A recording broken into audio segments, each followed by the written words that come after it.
Good evening, everyone. My name is Crystal Martinez, and I'm from the Children's First nonprofit organization. Today, I'm going to be briefing you on a policy that's proposed for legislation to push through. It is to end child abuse and neglect. Our overview for today is child abuse and neglect and what is defined as, the effects of child abuse on victims and the community, the reasons for addressing this issue, and also the policy itself, Children's First, and what it's actually going to do for society in preventing and early intervention of child abuse. I'm also going to go over the impacts, risks, costs, and benefits associated with the policy and the reasons to get legislation on board to push this policy through for approval. And then I'll also add my closing remarks on why this policy is important to society. So we're going to start off with child abuse and its definition. It is defined as the unintentional or deliberate acts of harm or threats of harm committed against a child. Within child abuse, there are three categories. There is physical abuse, which is the unintentional use of physical force against a child, such as hitting, striking, kicking, choking, stabbing, shaking, burning, or any other action that would cause physical harm.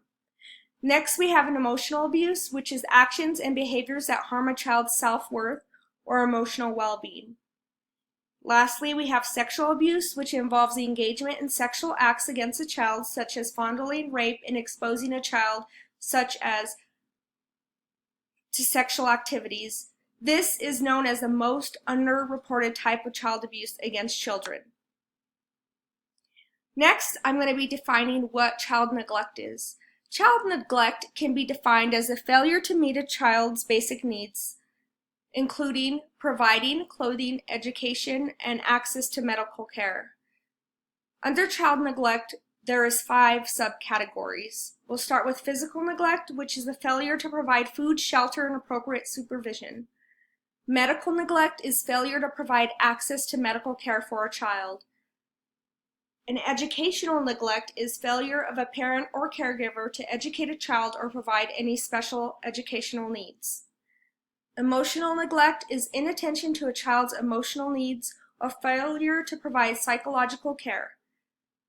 And lastly, with failure to supervise, this is the act of failing to ensure a child is not exposed to dangerous activities or environments. So with that being said, who does this health concern affect? Well, it affects everybody. Every year in the United States, hundreds of thousands of children are victims of child abuse and neglect.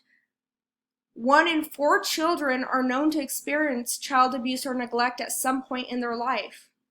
And children who are victims are more likely to engage in risky behaviors as adults and are also known to experience poor health issues, including substance abuse, depression, repeated abuse against their own children. This basically, victims of child abuse, if they don't get the correct help, they are not functioning to society. They're not functioning as adults. They require extensive medical needs, and some of those needs are not given. Some of the effects of child abuse on society is basically every community in America is plagued with the effects of child abuse. Child abuse is associated with increasing healthcare costs. According to the NSW 2013, the survivors of child sexual abuse accounts for 30% of all costs in the mental sector.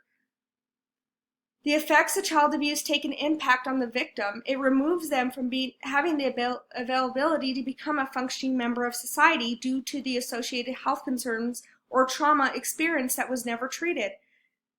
Victims are known to experience the following: mental disabilities, chronic health issues, loss of productive member to society, juvenile delinquency, criminal acts, repeated abuse on their own children, homelessness, and substance abuse. So in society, we do need to put a stop to child abuse and neglect, and we need to stop it in America. And with this policy, it provides prevention and support for those who have been affected by child abuse or neglect.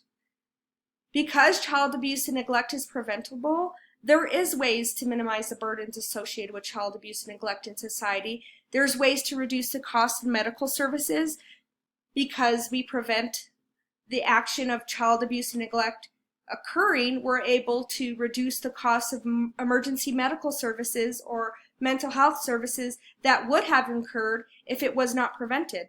It also provides the community with a productive member of society instead of having these members with so many issues are not able to be productive because all their health care needs are not met.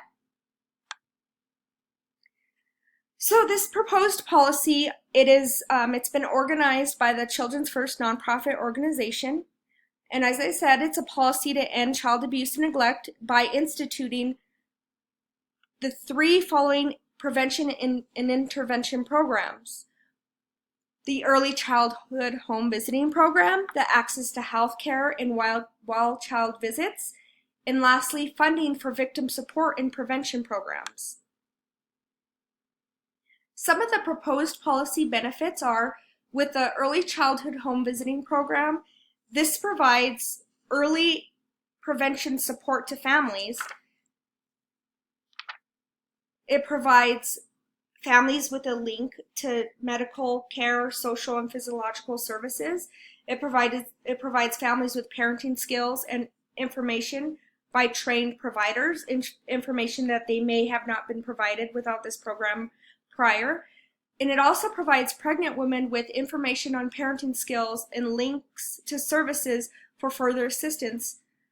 It also provides unforeseen medical concern proposed policy benefits to the victim and the community. So with the early child home visits, I guess the most important fact that it provides is it's an early intervention program to new families or expanding programs. So it provides information to families, to young families or families that may not know how to cope with having a new baby or, more kids than they can, support, and the stress. It's an early intervention program. So with trained, skilled providers, it provides classes, it provides activities. So this is a good source to prevent child abuse and neglect. And then next with our wild child visits. So this is the ability for the child's provider to diagnose any foreseen stress, depression, or substance abuse that may be a risk factor in child abuse or neglect. So this pre-screening is another way for providers to get involved with early prevention and get those families to the correct resources to prevent any child abuse in the future. And lastly, with victim support and prevention, so for those that we were unable to protect with the early intervention, our victim support and prevention will also support those who have maybe already incurred the trauma of child abuse. So it provides a nonprofit support funding account that supports children that may have been abused or neglected, provides them with counselors, it provides them with any medical support they may need. The prevention program also emphasizes family support and parental participation with activities that are created and classes that are created to get families involved. It also provides services to victims with, like I said, with any psychological or medical needs that may be needed in the future. So the cost benefits with these 3 programs instituted through the Child's First policy is, with the early childhood home visiting, the funding is provided by the nonprofit organization Children's First, and the funding is received by private donation, or also we have a number of government grants that we use. So this will not be an out-of-pocket expense for anybody unless they're choosing to donate. With the wild child visits, this cost is covered by individual health insurance, and if the member is unable to obtain health insurance, the nonprofit organization Children's First has funding that provides grants for those in need. And with the victim support and prevention, as I explained with early childhood home visiting, the nonprofit organization Children's First has funding for those support services that are needed. Some of the risks that are associated, so with the program, there's not many risks that are associated. The benefits definitely outweigh the risks. But if we chose not to enact the policy, some of the risks would be, there would be definitely a raise in child abuse and neglect, and sometimes leading to serious harm to children or even death, which it's hard for me to go to sleep at night if I know somebody is not protected, especially children. So there's no cost associated with this. The nonprofit organization has their own budget, and they also receive government grants. Some of the risks of the current situation without this policy is the cost of hospital emergency services used has increased because there's no early intervention and prevention programs out there to stop it before it happens. So at this time, we're paying for the ramifications of children already being abused, seeking these emergency services. Another risk if we do not enact this policy is obviously the child's future. They're the future of America, and we want to make sure we have some strong, children that can one day step in our shoes.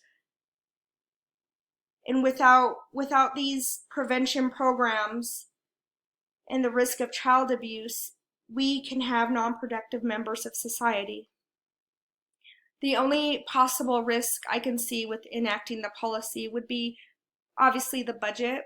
Since this is such a great program and offers so much, I can see an increased need for members to be a part of this program, which we would all obviously need a larger budget. But with that being said, we do receive a lot of grants, so this won't be any out-of-pocket expense. We would just manage our budget as accordingly as we get those increases.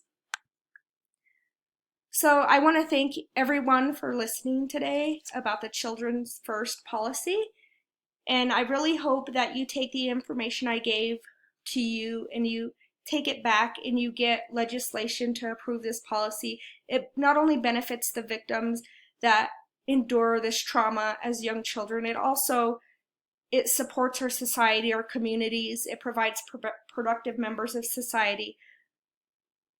So with that being said, that's all I have for today. If you have any further questions, you can get onto the childrensfirst.org, and there's information about the policy. And obviously I wasn't able to go over all the benefits today, but you can go on the website and you could look up, what all the enacting benefits are.